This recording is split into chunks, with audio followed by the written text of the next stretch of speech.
What's going on, guys? Optical 20 back for well, it's not a really a review, but as you all know, I got Enterbay figures right behind me. If you're new to my channel, I'm mostly doing collectibles and reviews, unboxing and whatnot. But there's one, I don't know if you guys know this, but you probably got a hint from my Enterbay collection. But sports, I love sports, to a point where it's kind of weird now because I study their salary cap, especially the NBA. I love football as well. Bears, I'm a big Bears fan. Somewhat of a baseball fan, being from Chicago, we're kind of big on that. But I'm mostly a Bulls fan and an NBA fan in general. My affiliations with the Bulls, but I like to talk about NBA. And there was a big trade just happened today, and I would say my second favorite franchise is the San Antonio Spurs. They just traded Kawhi Leonard to Toronto for, I forgot the guy's name. It's like one of their young talents, and DeMar DeRozan and a first round pick.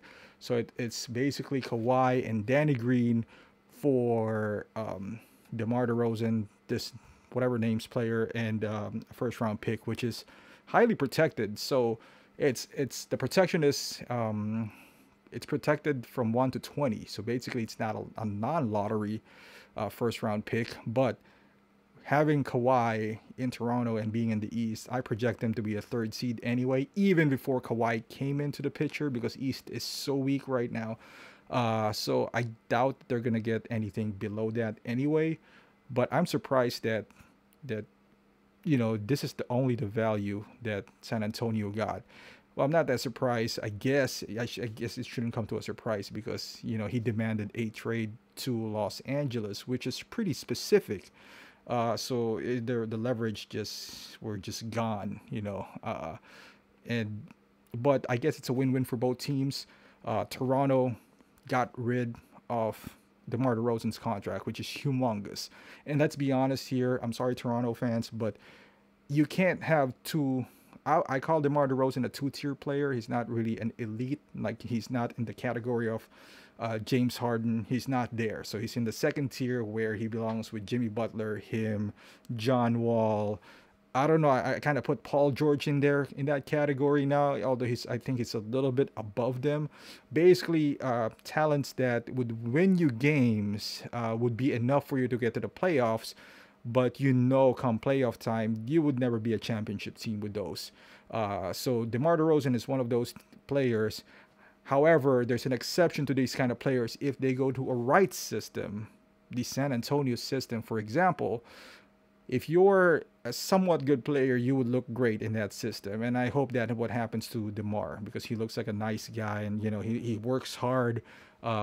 He's defensive. He's a bit of a defensive liability. Not so much. He's not like he's a terrible defender, but he's not as elite, let's say, as Kawhi or somebody like Jimmy Butler or Paul George. I guess that's one gaping hole in his game because he's really athletic. He's long. He shoots a lot of mid-range jump shots. He's a terrific offensive player. But I don't think you can win anything or even sniff the finals, even in the East, with him being the man. And also they got Kyle Lowry, who is, I would say, a third-tier star. He's an all-star, no doubt about it. He's an all-star. But so is Jamal McGlure at one point. So I just don't trust Kyle Lowry running the point. And you have basically two guys who are, in my opinion, a bit overpaid. And you're hoping for them to produce like a superstar, like a max player, even though they're a bit limited in terms of that. Now, as far as Kawhi going to Toronto, I think that's a good move for Toronto because if they can do a Paul George treatment, meaning he would stay. Like he wouldn't go to Los Angeles. He loved the city. Let's say they go to the finals or conference finals and Kawhi is convinced that he can build something here, be the man. Great for Toronto because they could never. I mean, in the history of Toronto, I'm thinking of somebody like a superstar free agent that signed with them, and I can't think of any. They got Chris Bosh, Vince Carter, Tracy McGrady, but they all, they drafted this guy. So somebody, I'm talking about like a free agent signing, like a big time free agent that signed with Toronto.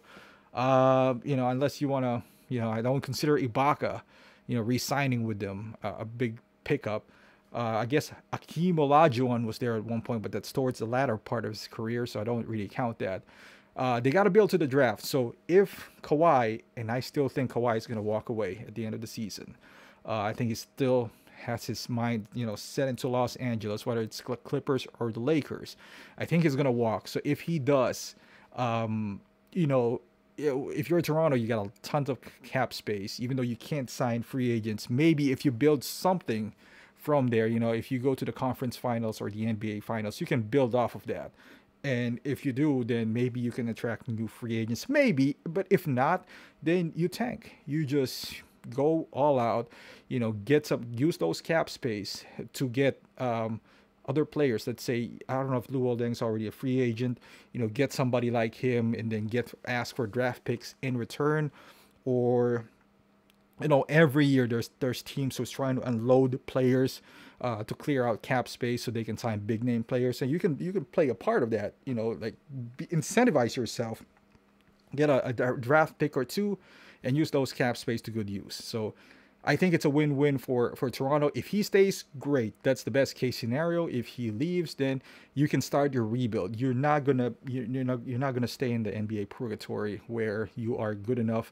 And last year they were like first seed, and a lot of people are saying, oh, it's because of LeBron James. LeBron is out now, but it doesn't. Actually, Toronto, in my opinion, just went from number one seed to third, because I think Boston has eclipsed them.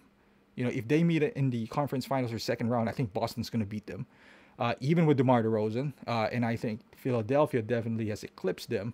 So you still don't have any chance on sniffing the NBA finals, even on the weak East. That's just my opinion, but who knows? But with Kawhi, they might, get over that hurdle. They might go to the finals. Who knows? I mean, who knows what's going to happen? But like I said, best case scenario, Kawhi resigns. Worst case, he leaves. It's not even the worst case scenario, because you can kind of start your rebuilding process from there on out. Now, as far as San Antonio is concerned, I kind of like the move, because the same as Toronto, San Antonio never really had any good free agent signings, like big time free agents. They had great players, but they're all made. Danny Green, who was I think a terrific player that Toronto got in this deal, which is, he's also expiring at the end of the next year. So that's another one that I think they would kind of make them step back, because he's a terrific defender, perfect 3-and-D kind of guy, can defend multiple positions. So, I think San Antonio is going to miss them, but they're going to get a terrific offensive player in DeMar DeRozan, who can create his own shots. Offensive wise, I think they didn't really drop big time going from Kawhi to DeMar. They're both athletic. If they can teach him, how to defend, better, then that's a plus. But yeah, they got rid of the drama. That's out of their heads, so that's a good thing. And another option is that they got a first rounder, 2 second rounders, and this young guy that they took, but he's not really. I forgot his name. I'm not, no disrespect to him, but I was hoping they'd get somebody like Siakam, one of their younger kids, that's gonna be good in the long run. But I can understand it in Toronto's side, because if he's a 1-year rental, you don't really want to, like, sell the farm for him. So I think it's a good deal for Toronto. As far as San Antonio, the drama is gone, so I guess that's somewhat good. But it just shows you that maybe the market is not there, because I thought that San Antonio is going to get more. I think I think whatever LA is offering, like the Kuzma, I don't know if that's even a thing. I know supposedly they asked for 3 first rounders, but there's talks that they're not going to trade him in LA anyway, because of, same conference and all that stuff. But I think DeMar is going to fit in right well with San Antonio. He's still young. His contract is, decent. I think it's a bit overpaid, but like I said, whatever he's producing, I think it would be great for that system, that San Antonio system. It would have been a disaster, let's say, if he went to the Hornets or so, with no directions whatsoever. But I think San Antonio is going to make the most out of him. All right, so thank you for listening to me. It's just a little bit of NBA rant. Like I said, I got no one. Just let me know if you. I'm probably gonna, like I said, create a new channel for this. I want to keep this going. There's a lot of interesting things to talk about the NBA and the world of sports in general. But for now, I'll put this on this channel, and then just, if you want to listen to it, great. If not, just ignore this video. So thank you for listening, and until next time.